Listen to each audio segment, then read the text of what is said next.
Good day, students! Welcome to our weekly assessment for second quarter, week 8. This is your chance to show how much you've learned and to assess your understanding of the lessons we've covered so far. Get your notebook and pencil. You can pause the video if you need more time. Good day, class! We're starting with English. Today, in this subject, we'll focus on what we've learned this week. Take a moment to review your notes, and when you're ready, we'll begin the assessment. Do your best, and remember, this is a great chance to show what you know.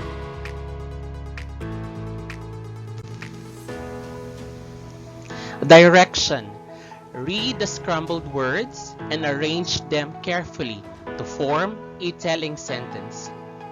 Remember, always begin your sentences with a capital letter and end it with a period. Write your answers in your notebook. God bless, kids! Number 1. Learn in we school.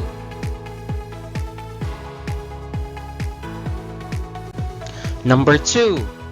In class, write I. Number 3. Teachers learn help us. Number 4. Books read we. Number 5. I draw like to. Number 6. To school I go. Number 7. We every day study. Number 8. At school the bell rings. Number 9. With friends play we.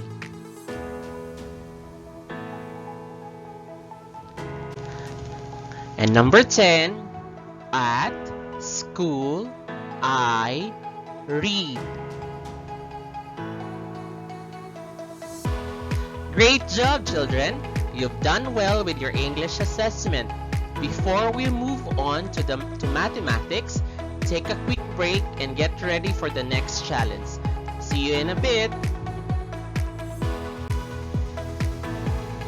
Hello, class! Let's get started with mathematics.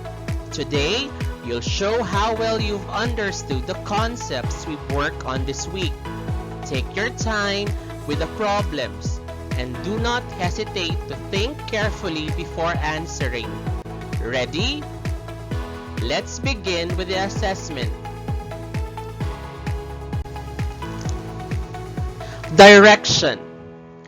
Put a check mark if the patterns show an increasing pattern. Put X if it does not. Again, put a check mark if the pattern shows an increasing pattern. Put X if it does not.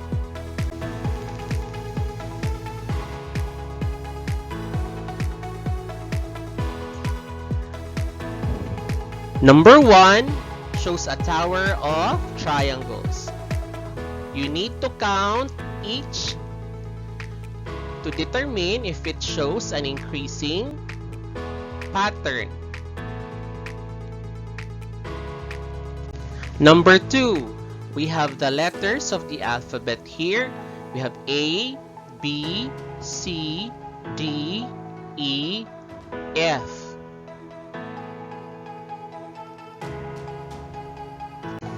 Number 3, we have a number pattern. We have 50, 45, 40, 35, 30. Number 4, we have a pattern of squares. We have here 1 square, 3 squares and 5 squares. And number 5, we have some rectangles. You need to count how many rectangles in each. We have 3 here. Okay.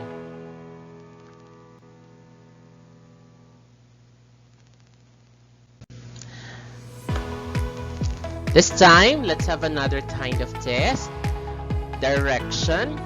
Draw the picture that comes next in each increasing pattern. Number 6. Look at this. Look at the difference between the first and the second. And on the third figure, how many are added?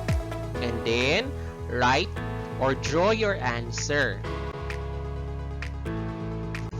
Number 7. Look at this. Compared to the next, how many are added? Into the third. And then you draw your answer. Number 8. Look at this.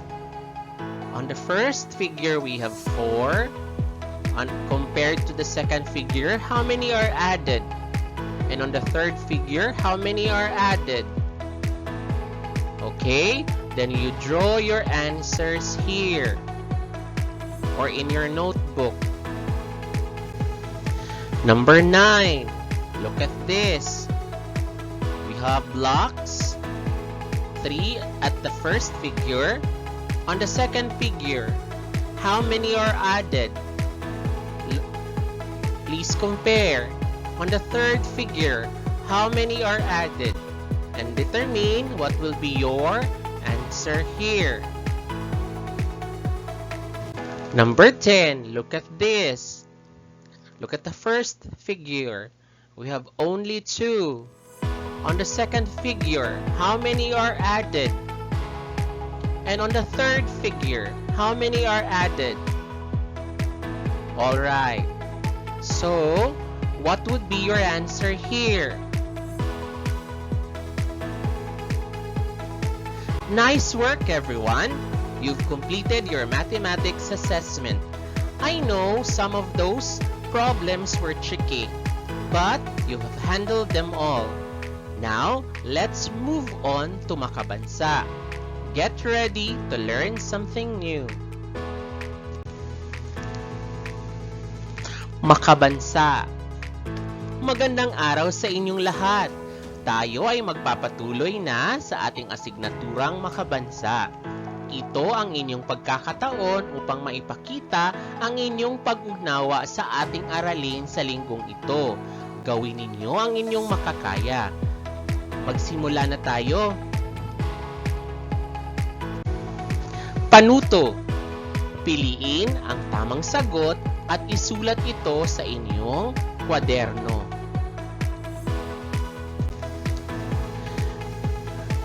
Unang bilang.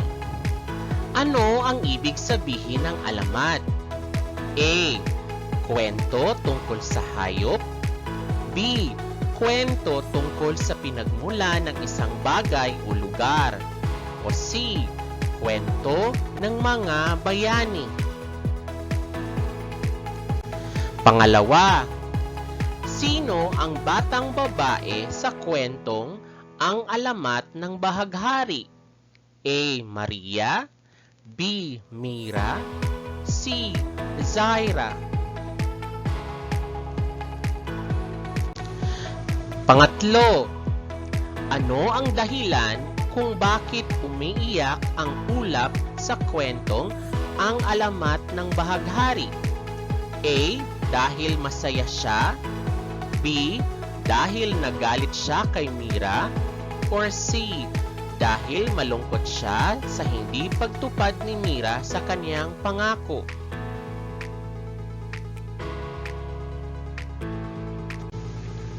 Pang-apat, ano ang lumitaw sa langit bilang sagot sa mabuting pangako ni Mira? A. Ulap. B. Bahaghari, C. Buwan. Okay, para sa susunod na pagsusulit, isulat ang tama kung ang pangungusap ay tama. At mali naman kung ito ay nagsasaad ng mali. Panglima, ang alamat ay isang kwento tungkol sa mga hayop na nagtuturo ng mabuting aral sa buhay. Tama o mali? Pang-anim, ang pagmamano ay isang halimbawa ng paniniwala ng mga Pilipino. Tama o mali? Pang-pito, ang pagdarasal ay nagpapakita ng respeto sa mga nakakatanda. Tama o mali? Pang-walo, ang pagmamano ay isinasagawa bago o pagkatapos kumain upang magpasalamat. Tama o mali? Pang-siyam, ang kaugalian ay mga gawain na nakasanayan at ginagawa ng maraming tao. Tama o mali? Pang-sampu, ang paniniwala ay mga bagay na tinatanggap na totoo sa isang komunidad.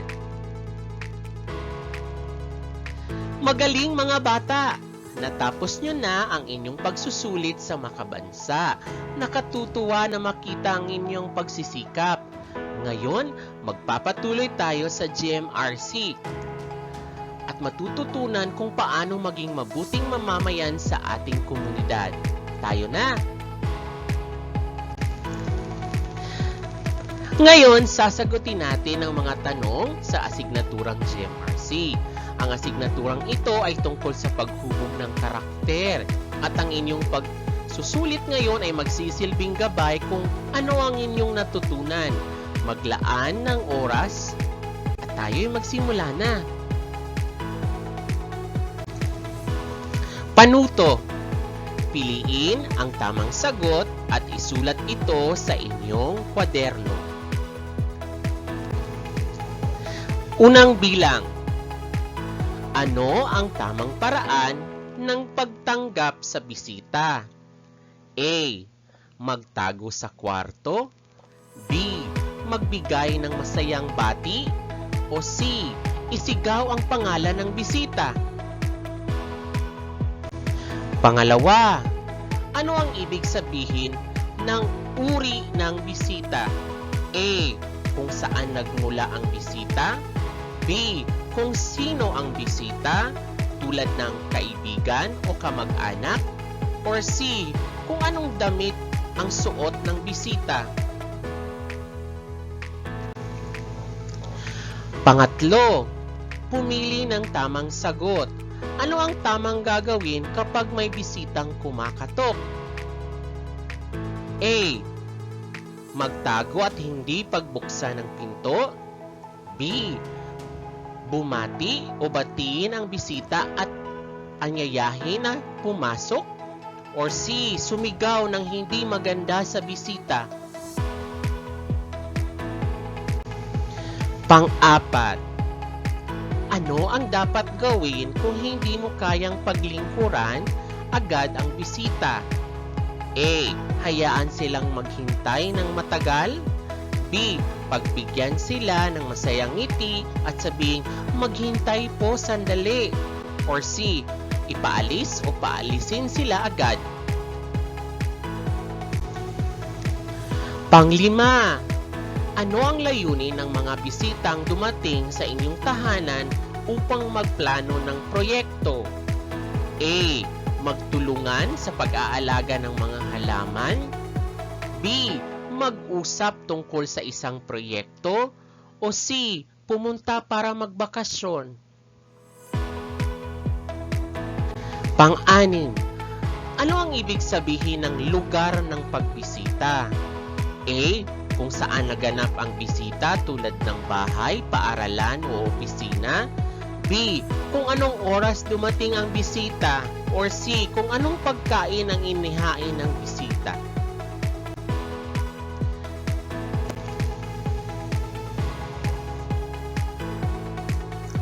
Pangpito, alin sa mga sumusunod ang isang halimbawa ng mabuting pagtanggap sa bisita?